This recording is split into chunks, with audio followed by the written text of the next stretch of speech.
என்னங்க, இன்னைக்கு ஹாஸ்பிட்டலுக்கு செக்கப்புக்கு போகணும். போயிட்டு வா. இல்லை, டெஸ்ட் எடுக்கணும். அதான் நீங்களும் கூட வரீங்களா? காசு வேணும்னா தரேன். எனக்கு வேலை நிறையா இருக்கு. அங்கே வந்தாலும் என்னால் வெட்டியாக உட்காந்துட்டு இருக்க முடியாது. இல்லைங்க, டாக்டர் உங்களுக்கும் டெஸ்ட் எடுக்கணும்னு சொன்னாங்க. அதான். என்ன? எனக்கு டெஸ்ட் எடுக்கணுமா? எனக்கு பிரச்சனை இருக்குன்னு சொல்ல வரீங்களா? இல்லைங்க, அப்படி சொல்லலை. எனக்கு டெஸ்ட் ரிசல்ட்ஸ் எல்லாம் வந்துருச்சு, நார்மல்னு இருந்துச்சு. அதான் டாக்டர் உங்களுக்கு ஒரு எடுத்து பார்க்கலான்னு சொன்னாங்க. இன்னொரு வார்த்தை பேசுன நீ இந்த வீட்டிலே இருக்க முடியாது. உனக்கு இருக்க பிரச்சனையை ஏன் மேலே பண்ண பார்க்கலையா? குழந்தை இல்லைன்னா பொண்ணுக்கு தான் பிரச்சனை.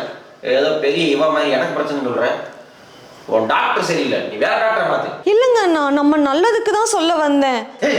மேல குறைய வச்சுட்டு ஒரு குழந்தை பற்றி வக்கு இல்லை பார்த்துட்டா என்ன பற்றி குறை சொன்னேன். நான் திரும்ப வரப்ப இந்த வீட்டில் இருக்கக்கூடாது, அவ்வளோதான் உனக்கு.